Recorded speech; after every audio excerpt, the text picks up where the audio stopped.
engineer. Okay, no. The US, it's the name before the PE. So Yeah, yeah. professional engineer, if I want to bring it before your name. But most importantly, alumnus of the College of Engineering. You're welcome to today's episode. We call it Time with Alumni. Thank you Yeah, so much. thank you. Thank you too. All right, so today we are here with, I'll give his name, and then I'll leave him to give us some introduction about himself and when he was here, what course he read, and anything else he'd like to tell us from the beginning, and then we'll continue from there. So we have with us today Mr. Dominic Agyepong or Agyepong. Yes, Agyepong. Agyepong, as it's spelled. Okay. And he is an alumnus who resides in the US. And so we'll go straight to, there are quite a number of things that he's been doing. He's been working he's done like over 1,000 projects in the US, here in Ghana. And we'll be talking shortly about what it is that he calls affordable routes for the kilometer to your house. But before we get to that, I would want to hear something about your being here in undergrad. You started 1990 something, ended 2001. Yeah. So I think I started 1997, right? That's 4 years. So graduated in 2001 in civil engineering, BSc civil engineering. Yeah, I was in Unity Hall. And, okay. Pretty much Conti. Yeah.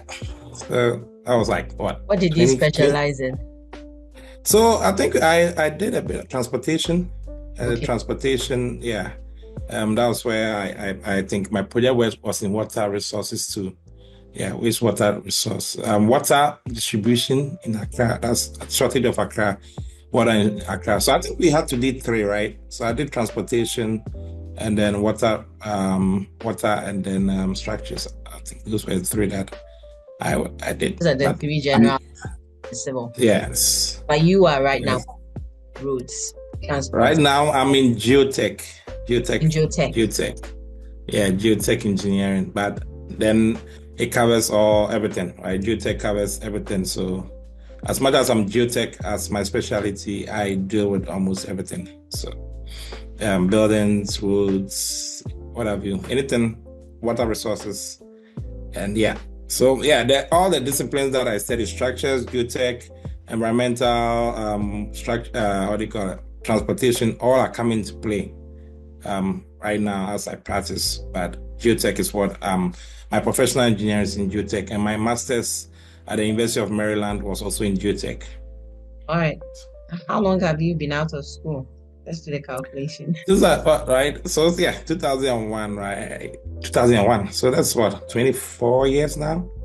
It's been 24 years, yeah. Go. Yeah. And I've been practicing the US for 23 years now. Same Didn't get company. the joke I was trying to make, but that's fine. I heard it. I just wanted it. You heard it, you ignored it. All right. That's cool. Yeah. So you said you were at Conti. Were you an executive? Yes. So I think I was the canteen chairman. Canteen chairman in charge of food. Canteen chairman, and then organizing Fan City for Conti. So that was it. I think I contest Fan City, right? You guys don't have Fan City now? Yeah, that's the whole week. The whole week celebration. Whole week celebrations have been banned for a while now. So then what's the point? All the fun is gone. We had the Saturday morning. Saturday was Fan City, and as canteen chairman, I was in charge of organizing it for the whole week. So that's a huge tax. I couldn't feel at that. Yeah. That's true. Yeah. Okay. So let's come a bit to the affordable routes for the kilometer to your house. Sounds really interesting. I read the article that you shared. Maybe we'll put it in there. When we post this video on YouTube, we could add a link to the article so that anyone interested can read it. But basically, your opinion, and I'm going to quote what you wrote, is that if we can afford to buy a house or a car, why can't we afford to fix the roads leading to the houses? Yes. That is how best I could capture it. So I mean, you should know that in Ghana, I mean, most of the highways were pretty decent, right? But then as soon as you branch off the highway to your house, right, those local roads, I would say 70, 80, 90% of them, it's rough. I grew up in Tantra Hills where the road wasn't done for a long time. And I come back for holidays. The roads leading there are some places when you ask me to come visit you, I'm not coming because my car, by the time I'm done, the car is either very muddy or I have all my shocks are gone. And then it's mainly because of lack of money, right? The government doesn't have enough money to build all the roads we have. But then if you go into these areas, East Legon, any development, Tantra Hills, anywhere, you see the kind of houses we as individuals have built. These are $1 million houses, right? So I'm like, you are building this $1 million house, and the road leading to that house is ridiculous. And sometimes even when you're lucky and they come and grade it, by the time you finish, all the dust that blows into your house, you have to paint your house every day. You have to keep the windows always shut. Or that's too much dust. So I'm like, no. I mean, if it was all things possible, yeah, government will come and do all these rules. But I lived in Tantra for 20 years. Government never came. So why don't you do something as an engineer, right? I think most of the time we overthink the solution. We think the solution is big. No, sometimes it's just basic, simple things that we can do to help. So as an engineer, if I live in an area, if I could make the community where I live, the last kilometer to my house, once I brought up will help everybody in the area and me, it's going to save a lot of money, it's a lot of stress. So that is where the thinking came from, the last kilometer to your house. I honestly believe that if this concept catches on, most of the roads leading to our houses will be fixed by ourselves. We are not going to wait for anybody. And it's like the concept. So I tried it twice. I did it one in Kweo, Pipiase, where my dad comes from. He passed away 2 years ago. That's why I did it in his honor, because it's where he comes Yes, from. it comes from. And then I knew that the road from the main road to the house for the funeral was unpassable, right? It was. So then I've been thinking about this concept for a long time. Like, okay, this is the time to put it in place. This porous, the technical word is porous concrete, right? So it's just a simple mixture of cement. Or pervious concrete. Previous concrete. It's a simple cement, gravel, right, and water. It's just concrete without the sand. We do concrete all the time. All the houses we are building concrete. The masons in the area, they know how to do concrete. So this is something that we already do. I'm not bringing anything new, right? So sorry. First, before you go any further, I just wanted to know. So first, two things. When you talk about this project, do you fund it yourself? Do you seek funding, or is the community? No, that's my own money. So the money that people donated to me for my father's funeral, like friends and someone, whatever, I just added a bit and then used that. Did that. It's simple. Okay.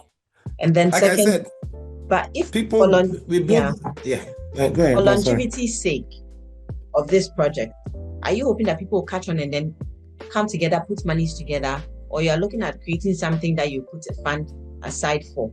That's one. And then two, when it comes to the pervious concrete that you're talking about, I read something a little about it, and the absence of the sand and the rest is so that there can be permeation, I think, when it rains and everything. So I'd like to know what the durability of such a thing is like. So the first one is the fund. So the fund, like I said, if you look at the houses in this area, people can afford to build them themselves. So I don't need to do the funding, right? I don't have people in the area. The concept is that people in the area, because everybody's thinking about asphalt, so then it becomes expensive. You have to get a contractor, somebody to do it. But then if you know that you can build it yourself with just the same mason who built your house, you do it yourself, right?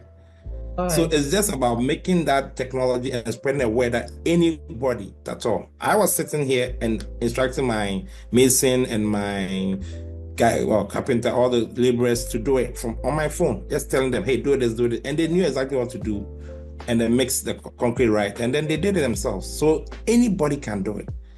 Yes, we've not thought about it. Sorry, but Engineer Agyepong, you said Yes. anybody can, but I know that when it comes to road construction, at least a little with my lay knowledge, is that it involves more than just you were supervising, so I'm sure you told them exactly what to do. But when it Yes. comes to roads, you're supposed to, it involves more. You taper the roadside that if it rains, goes there, there should be drainages, all those things. Okay. So what do you mean by That anybody is can? when you build a first class road. I'm talking about a road that leads to your house. It doesn't have to be a first class road. Let me put it this way: when you see the assemblyman or the people, they come and put a grader, right? The Yeah. assemblyman wants to fix the road. He comes to put a grader and grade it almost after every rain, Mhm. right? That's it. So that at least the first part of the grader, the assemblyman bringing the grader, we know how to do it, correct? So after he's graded it, then you put this over it. Perfect. All right. Instead of after grading, leaving it in that dusty state Yeah, that's for it the to spoil within elements so 6 that months. it erodes again. Why don't you put Thank you. that it maintains it? That's I get it. that. It's a So brilliant yeah, idea. think about this. Recently, I think they had a drip equipment. They sent a lot of drip equipment to district assemblies, right? They gave them graders, they gave them almost tracks, everything. But all these equipments are just going to create dusty roads. If they could just take it to the next level and put on a porous concrete, Which right? would create some It's going to give them sustainability. 10 to 15 years on that stretch. It's going to give them compaction. And then whenever they are ready to They come can and put go on over it asphalt, in asphalt. All right. there we go. I get that. But the reason I was asking is because where I live, the road leading to my house is also very poor. Yes. Good. Yeah. So the question I was asking was that I know and I understand what you're saying that after the grading and all that, just go over this to create.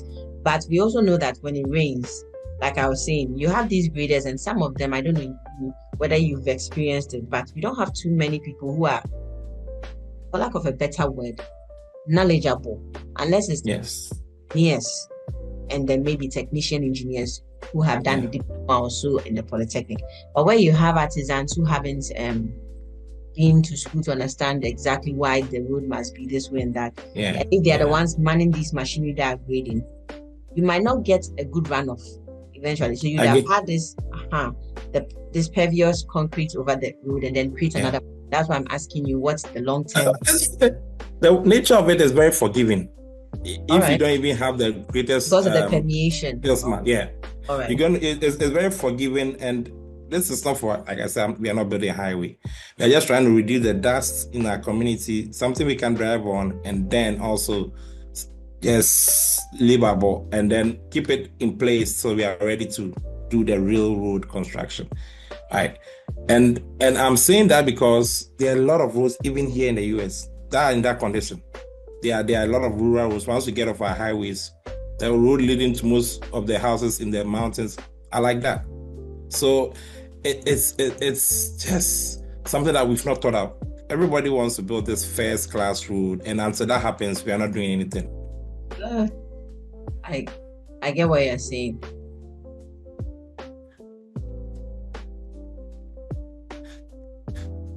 Sorry, the internet has gone bad.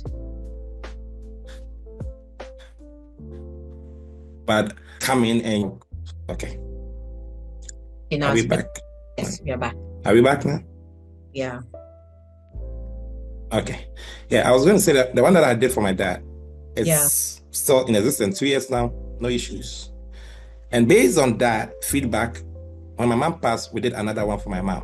That one was also in Piki, Udume. Right. And it's been 2 years. I haven't gotten any. My mom is just 1 year. Actually, next Sunday is 1 year. And I haven't gotten any feedback on this is not working for us. Right. Because most of the time, the traffic is low. No, a lot It of has also cars go to created that. better, should I say, maintenance for people's cars. Yeah, 100% maintenance, dust, cooling, and then the people in these communities are now taking upon themselves to build the next streets because they saw what I did with the first one, so they know, oh, we can build this. We didn't have to overthink it, right? That's If you, yeah, if it was asphalt, then you have to get an asphalt track. The temperature has to come in at a certain temperature. All the specialty equipment. So then nobody has the money to do that. But this one, everybody because they are the same people who Find the built that house. resources for it. Yes, I understand. And they just use aboboya, they just had a concrete mixer and then rented a compactor and a grader, and within 3 days, the road is done. Right. Wonderful. So that I want to spread that word that engineers are supposed to solve problems. Okay, they're supposed to solve in our communities. So if I live on that street, I have to make sure everybody know that an engineer lives here, and not with too much resources, we'll be able to solve our problem. That's perfect.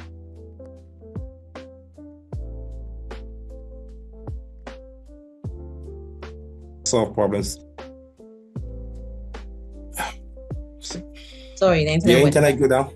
Yes, it's fine. It's better. It's back. Okay, maybe the next solution will be to solve the internet problem.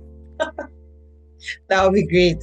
That would be great. Let's move on to now outside our, should I say, this interview, you were talking about, and I'd like to bring it up because I want to know your honest opinion about things, your experience, and you felt it was too theoretical in undergrad. So yes.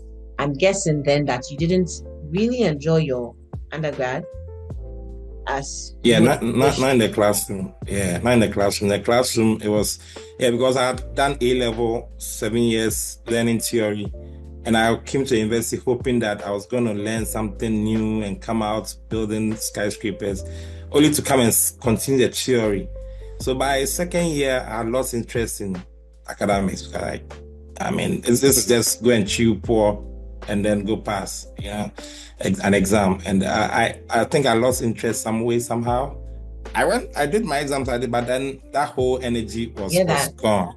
Can I ask, during your time, wasn't the internship thing a thing where you go and do over the holidays? No, not really. I mean, they give you letters to go to these companies, and most of the time the companies are not interested in getting you. It wasn't strong, right? Here is the companies rather that go to the school and pick people. But in Ghana, I don't know whether now it's that they give you letters that, hey, go around and see if you can find a company. I'm an undergrad. I don't even know how the industry, and I don't know where to go. Yeah, I get that. For what is that? So I think the internship has to be. It's changed. And then, okay, I'm glad it's changed. And then there should be career counseling guidance, right? Where, like I said, I'm a geotech now, but I didn't know anything about geotech when I was in tech. I didn't know that you could make a career out of it. I didn't like the class. I was in the geotech class. I didn't like it. But now I'm so happy about doing geotech that I rather tell a lot of people to do it, right? And it's because it wasn't practicalized for me. It just wasn't. Yeah, that has been identified. And college glad to hear that. Taking steps, not is taking, has taken steps. And so I'll list a number of things that the college is doing that's making it possible. First of all, we make the conscious effort to seek slots for our students, as many as we can, because it's not that easy. And we just also had an interview with the newly elected, I don't know if you know about GHIE, the Ghana Institution. Yes. So the newly elected vice president, Dr. Bequin, and he's promised that since GHIE has a whole lot of engineering institutions, what they're going to try to do is to get as many of them commit themselves to giving internship slots to NUST students and grad, which will make it much easier, because like you said, if you go with your letter seeking sponsorship, internship, it might not be that easy. But if you're able to at least secure placements for you, you can be in Accra, we place you somewhere within Accra, so you don't have to think about accommodation and apart from industry, there may be basic things on campus. For instance, road construction, right? There may be a small road on the campus there that the students can build themselves with the guidance from their lecturers. Like, hey, we are going to build this road on campus ourselves. It's something like that. If you can't get practical, there are a lot of little problems on campus that can be solved by the students if they are guided right. So then when they do that, then they can, this is how you do this. Then when I go home, I go to my village, I can solve problems there. That is what I mean. So there was this big joke that Unity Hall, right? I think we have an elevator which has been spoiled forward. forever. But we have mechanical engineering students there. Why can't they make it like, okay, we're going to solve this problem of elevator using the mechanical student here, right? So you get what I mean? I do get what you mean. Yeah. So if you don't even get internship, there should be problem Something on solving. campus that's for those who live in Kumasi and can come to campus to work. But yeah, if it's a traffic lights, then you can let the student build a traffic light on campus. It's a road marking. They can do the road marking. NUST is actually doing that. They're involving students in a lot of the build-ups. We have, I don't know when the last time was you visited Ken University, but we have solar powered. 5 years ago. I saw that. That's not so. You saw it, yes. I saw it with AB. A lecturer in charge of that, and he works with students to obtain these solar paneled traffic lights. They've created more solar panels at the administration, and he was working with students. They go to check on the Dr. Richard Opoku out. So the university is taking all your solid ideas and working with them, because that is what that's why we are getting in touch with you again, because we want your brilliant ideas brought on board. Even if you can't come here in person and you have ideas, we can solicit, bring them on board. It doesn't work on a porous pavement for me. So I'll get you in touch with the road on campus of civil engineering. Let's look at a road on campus. Yeah, leading to some of the hostels. You can discuss it. Yeah. Yes. And we can put one together. It's perfect. It's a very great idea, because we have a lot of hostels outside the university and their roads access, yes, very poor. And yet you have students who use cars, you have students who go there with cars, and if it should rain and all that. So I think that is one place one angle we can collaborate when it comes to you, our alumnus. But I was looking at the other things you've done. You've done over 1,000 projects. You've worked with houses. Like you said, you do all the 3 aspects of civil. We've just looked at roads. So let's quickly touch on the other 2 that you've done before our time. That's right. Yeah, right now I'm working on data centers. We're building a lot of data centers because of all the technology we're using. Yeah. The ones that all the artificial intelligence coming up, they need a lot of data. So we're working on it. Currently, I have about 8 that I'm working on. I've worked on 20 already. So that is what we're doing in the US right now. There are data centers and then warehouses. So warehouses for things like Amazon distribution, right? When they distribute all the packages that they go to warehouses and then they get distributed. So that is the big things that we are working on. And then with that comes all the other infrastructure that comes, like restaurants, schools, and then bridges, whatever, parks. So all the associated urban related stuff. They all come. So it's like we're building a whole new city. I'm sitting right here in Manassas, Virginia. And when I got here, it was a very rural area, but right now we are building it to a mega city. So I'm seeing all the aspects of that, and I'm involved in almost every area. My role actually, president of the company, right? Yes. I'm a vice president in ECS. ECS is a very huge company. I'm one of the vice presidents, and we are I oversee this area called Prince William County. So this office handles Prince William County, and so I have my own staff, and so I have like 4 different hats I wear. I'm the geotechnical engineer of record. All right. And then I'm the special inspections engineer of record, and then I'm the branch manager here, and then vice president. So all these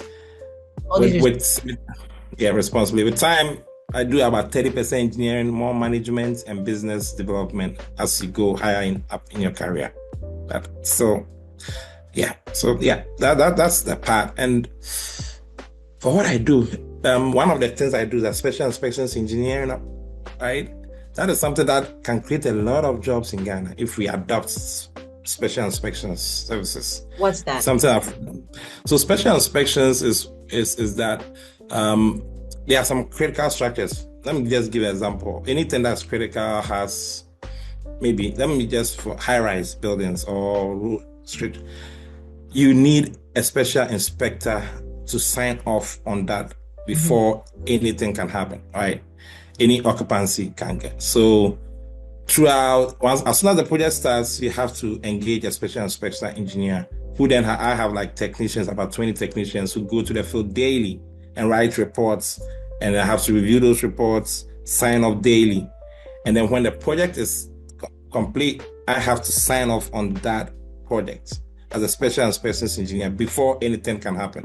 So none of these critical structures get occupied without a special inspection engineer signing off. Okay. So what And you do that is, creates, sorry. yeah, that creates a lot of work for the technicians. Right? So that is where some students are going to have about 3 interns coming to be technicians this year. That introduce them to the field, right? And then maybe they tend to, okay, we like this, we're going to become engineers and work with you guys.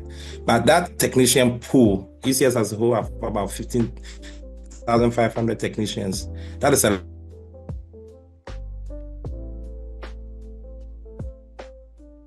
lot of jobs inspections program, right? So all the buildings in Ghana that are being built left, right, center need special inspectors on them, and that creates a lot of employment for engineers too, right? Instead of always everybody trying to work at highways and all that, we can create jobs out of special inspections and then make sure that the buildings also are safe, because you can't do anything without a special inspector, right?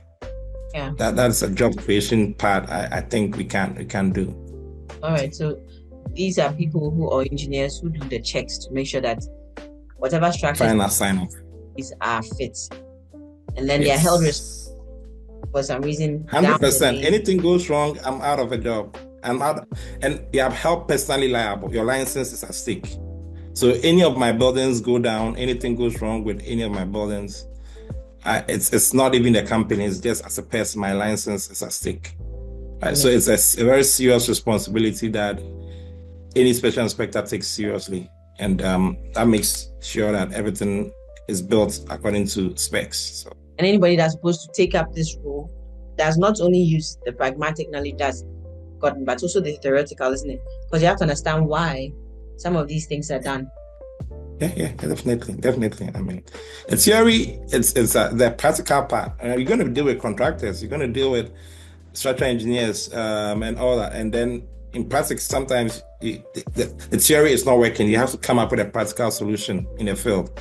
Oh yeah, I understand that. The reason I brought the theory aspect is because when we put you, Engineer Agyepong, in a place, and we put, excuse me to say, an artisan who hasn't had formal education, tertiary education, education, let's say tertiary education, whether it's a diploma or a degree, and you are both working on the same thing, he might have acquired years of experience, and maybe that will save him up to a certain level. But you would attach your theory and why these things must be done, and you'll be able to picture in your head what is you've been taught and all that. Agree.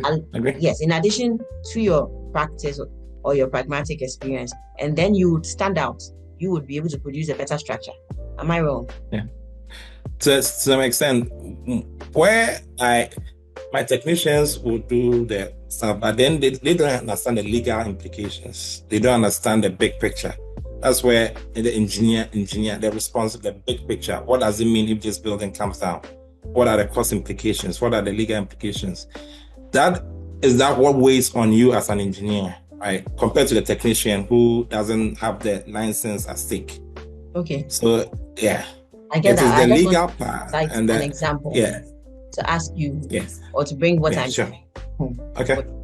So I'm not an engineer, but I'm asking. Yeah. Yes, because with the little discussions I have. So assuming you are a civil engineer, you've read civil engineering, done all the 3 aspects, at least touched on the basic aspects before you finally went into geotechnical engineering. And then when you went into geotechnical engineering too, you did everything to do with that. But assuming, let's look at this, not assuming, when you look at the structure that's put up, the iron rods, everything that goes into it, you are looking at the kinds of metals, you are looking at the materials that make it, all the way, yes, the basic, I don't know whether it's called atomic particle that makes up. Okay, composition, okay. Exactly. You choose exactly what it is you want, the kinds of concrete, the kinds of cement and everything you want. Okay. So you might put up a structure here in Ghana, in maybe the northern region, that you would even put up here in Ghana, in Accra, near the sea. Okay. I got it. Yes. That is because of the theoretical knowledge you have gathered in. Agree. Cool. Agree. That's a perfect example. Yeah. the way we do things the technician might not understand why we do this. And they will want to use the same application on everything. It happens a lot. But then you have to always say, hey, no, we did this on this project for this reason. On this project, it's very different. You can't do that. And then okay. That's where your theoretical experience comes play with your pragmatic. Yeah, that's all I wanted to know. Yeah, I mean, for geotechnical engineering, I think the biggest one is foundations, right? The kind of foundations you put on a building, under a building. So a technician may just, let's go crack some concrete, but they don't appreciate the kind of loading that's going to come. So then they do it, and then the building starts cracking or starts sinking, and then they are surprised, right? But then an engineer would have said, no, we went for the wrong foundation. Yes. And this is what should have happened. So I think I heard 2 days ago or something, a water tank fell on a lady. Unfortunately, she lost her life. Nigeria. Well, that's a typical example of underestimating the load of the water in there. So I agree. Yeah, an engineer now. Anyway, yes, thank you so much. Okay. Our time is running and we want to keep it within 30 minutes. So I would like to know what it is you'd like to tell the students at the moment, because it looks like you're passionate about this, them coming out to think about daily solutions. That I'm passionate about. And then let's say I think we overthink engineering. We think engineering is some hoodie or something. Oh, and then because of the terms we use, we tend to always think. But sometimes when it's like, you can even think in your local language. How do you mean anything? How does it? And then you realize the solution is very right there in front of you. Yeah. And I believe, honestly, I've always told my friends that if I was going to lecture, I'll be lecturing in tree. I'll be making it as simple as possible if I can't explain it in tree to my students, it means I'm not teaching them, I'm not getting to them. That is where we have to break engineering down to a very simple things. Right. And I think the first thing is that I want to solve a problem. As an engineer, my job is to solve a problem. I know people think about money and say, oh, we're waiting for World Bank funding, IMF. If they are not coming, it means we are not solving problems. Right? Think about it like doctors, right? If there's a doctor who lives in a community, everybody's going to, whenever they have a headache, they're going to the doctor. She's the one or he's the one. Yeah. Same thing has to happen to engineers. If an engineer lives in a community, there should be a difference. That people in areas like, we have this, our street light working because an engineer lives here. Our road is working because an engineer lives here. All the buildings are working. The engineer should make sure their presence is felt in their community. Okay. And if we think ourselves as problem solvers and solving problems, half of the problems will be solved even before government and if you think about it from that engineering point of view, you realize that doesn't even require a lot of money. The kind of money we waste could have solved most of our problems, right? And it costs more. Even it costs us more money if we don't do things right. I mean, I think on that stand, I was saying that we sometimes overthink the solutions, and then we think solutions should be wild, something out of the world.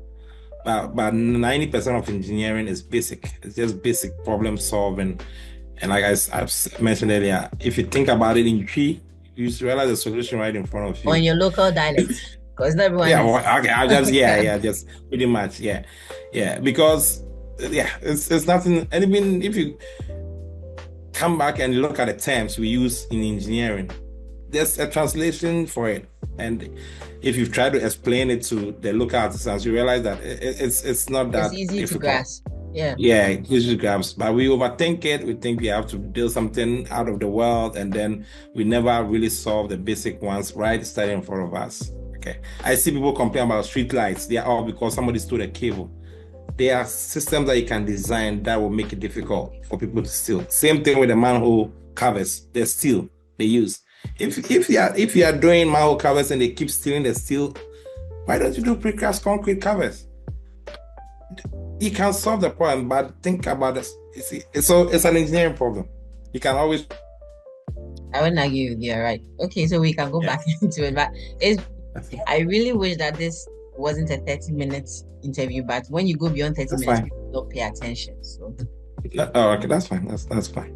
Yeah. So just to wrap up what you were saying, the solutions are here and we don't have to think too far. I think I agree with you, especially when you say we should think in our local dialects, because looking at it, when the Japanese create their issues, I mean, they try to solve their issues, they are thinking in their language, they're thinking everything is written in their language, they explain it with their terms. Same with the Germans, same with